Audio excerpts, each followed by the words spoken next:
नमस्कार, एक बार फिर से आपका स्वागत है राजस्थान बुलेटिन में। शुरुआत करेंगे जोधपुर से, जहां सर्व जनहित एवं विकास सेवा संस्थान ने भीषण गर्मी और निर्जला एकादशी पर आमजन को पिलाया ठंडा शरबत। आगे बात करेंगे कोटा की, जहां नगर निगम ने अतिक्रमण हटाने की कार्यवाही को अंजाम दिया। इन तमाम खबरों पर करेंगे विस्तार से चर्चा।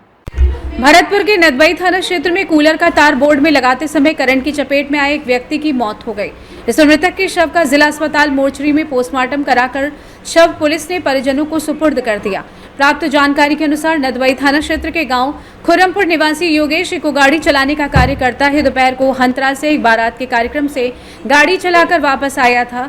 घर आकर उसने कूलर का तार बोर्ड में लगाया ही था कि एक तार उस पर गिर गया, जिससे करंट लगने से योगेश अचेत हो गया। योगेश के अचेत होने पर घर में महिलाओं की चीख पुकार मच गई, जिस पर पड़ोसियों की सहायता से योगेश को परिजन इलाज के लिए हलेना ले गए, जहां हालत गंभीर देख चिकित्सकों ने उसे जिला अस्पताल के लिए रेफर कर दिया है, लेकिन उसे बचाया नहीं जा सका। जिला अस्पताल में चिकित्सकों ने उसे मृत घोषित कर दिया है। फिलहाल पुलिस मामले के अनुसंधान में जुटी हुई है। ये अपने जीवन यापन का चलाता था, अपने बच्चों को पालता। फिर आज करंट कैसे लग गया इसमें?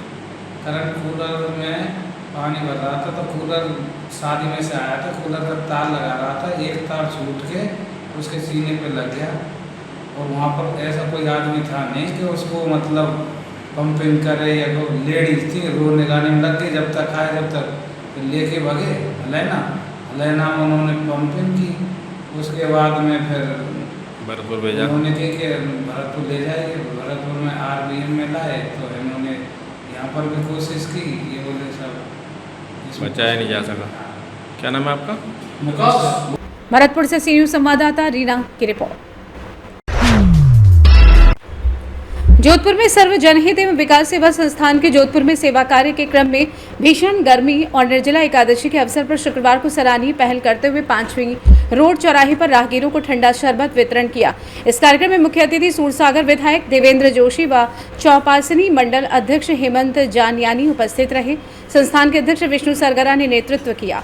शरबत वितरण का कार्य सुबह 10 बजे से शुरू हुआ, जो शाम 5 बजे तक चलता रहा। कार्यक्रम के सफल आयोजन के लिए व्यवस्था हेतु किरण कालरा, ओम प्रकाश बामनिया, ताराचंद ढेंडवाल, सुरेश आसेरी उत्साहपूर्वक भाग लिया। निर्जला एकादशी पर जोधपुर NGO सर्वजन हित एवं विकास सेवा संस्थान की ओर से जोधपुर में सेवा कार्य के क्रम में आज आमजन लोगों को जो गर्मी के अंदर घूम रहे हैं सड़कों पर, उनको आज शरबत पिलाया गया है। जैसा कि हमारी परंपरा है, जोधपुर के अंदर अपनायत का शहर है और मान मनवार का ज्यादा यहाँ पे रहता है प्रचलन। इसको लेकर आज जो निर्जला एकादशी है, इस पर भगवान विष्णु भी प्रसन्न होते हैं और घर के अंदर सुख शांति बनी रहती है। इसको लेकर आज शरबत पिलाया गया है। इसके अंदर हमारा मनोबल बढ़ाने के लिए हमारे क्षेत्र के विधायक देवेंद्र जी जोशी जी उपस्थित हुए थे। विष्णु सरगरा, अध्यक्ष सर्वजन हित एवं विकास सेवा संस्थान जोधपुर। एकादशी के इसका पावन अवसर पर जोधपुर में जगह जगह पर सेवा कार्य चलता है। हमारी संस्था सर्वजन हित एवं विकास सेवा संस्थान की ओर से भी 5 रोड स्थित चौराहे पे सेवा कार्य शरबत पिला के सेवा दी जा रही है। और हमारे भाई साहब देवेंद्र जी भाई साहब भी पधारे थे। मैं मंजू मेवाड़ा, सर्वजन हित विकास सेवा संस्थान की बाल विकास एवं महिला उत्थान प्रभारी। जोधपुर से सीनियर संवाददाता आनंद शर्मा की रिपोर्ट। जोधपुर में जयनारायण व्यास विश्वविद्यालय के MBM इंजीनियरिंग कॉलेज इंजीनियरिंग संकाय के 274 पेंशनर को पिछले 6 महीने से पेंशन का भुगतान नहीं हुआ है। विश्वविद्यालय के शेष 1185 पेंशन का भुगतान नहीं होने से गंभीर आर्थिक संकट का सामना करना पड़ रहा है। सभी वरिष्ठ नागरिक पेंशनर्स का 7वें वेतन आयोग के अनुसार पेंशनर पुनर्निर्धारण की बकाया एरियर राशि का भी आज दिन तक भुगतान नहीं हुआ।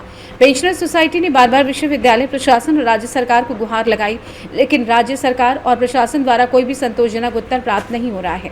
वरिष्ठ नागरिकों को धरना प्रदर्शन करने के लिए प्रशासन द्वारा मजबूर किया जा रहा है। इस भीषण गर्मी के वातावरण में धरना प्रदर्शन करना वरिष्ठ नागरिकों की मजबूरी है। आज धरना स्थल पर पूर्व कुलपति प्रोफेसर भंवर सिंह राजपुरोहित तथा 2 अन्य पेंशनर्स की तबियत खराब होने पर तुरंत डॉक्टर को बुलाया गया। इस भीषण गर्मी में यदि किसी पेंशनर के स्वास्थ्य की हानि होती है तो इस पूर्ण जिम्मेदारी राज्य प्रशासन और विश्वविद्यालय प्रशासन की होगी। धरना स्थल पर पहुंचकर कुलसचिव हरितिमा ने जयपुर सचिवालय से लौटने पर संपूर्ण जानकारी दी, लेकिन तुरंत एवं स्थायी समाधान के संदर्भ में कोई संतोषजनक उत्तर नहीं दे सके। केंद्रीय कार्यालय में हम पिछले 21 दिन से पेंशन की मांग को लेकर के रोजाना आंदोलन, धरना प्रदर्शन कर रहे हैं। विश्वविद्यालय प्रशासन या राजस्थान सरकार की गंभीरता अभी तक कहीं नजर नहीं आई। इस धरने प्रदर्शन के दौरान हमारे 6 कर्मचारियों की मृत्यु हो गई, वो दिवंगत हो गए। पेंशन की राह देखते हुए वो इस संसार से गुजर गए। ना जाने कितनी आत्माओं को लीलेगा ये विश्वविद्यालय का प्रशासन, ये राजस्थान की सरकार, क्या पता कितनी कुर्बानी लेगी, उसके बाद हमें पेंशन मिलेगी। मैं कर्मचारी साथियों से हमेशा कहता हूं कि हमारी राह लंबी है, कांटों भरी है, लेकिन हमें चलना है। हमें गांधीवादी तरीके से हमारे आंदोलन को चलाना है, लेकिन साथ ही हमें जोश के साथ में होश पर भी हमें काबू रखना है। जोधपुर से सी न्यूज संवाददाता आनंद के जोधपुर में आरटीडीसी यानी रेस्पेक्ट, ट्रस्ट, वोथनेस, डेडिकेशन और केयर, हम इन मूल्यों को आधार बनाकर लगातार राजस्थान के पर्यटन विकास में जुटे हैं। हमारा प्रयास रहा है कि देश विदेश से आने वाले पर्यटकों को विश्व स्तरीय सुविधाएं मिले, वो भी किफायती दरों पर। केंद्रीय संस्कृति एवं पर्यटन मंत्री गजेंद्र सिंह शेखावत और राजस्थान के उप मुख्यमंत्री एवं पर्यटन मंत्री दिया कुमारी के मार्गदर्शन में हम निरंतर नवाचार कर रहे हैं। इसी श्रृंखला में आज हम आपको एक नई पहल की जानकारी देने के लिए यहाँ एकत्रित हुए हैं।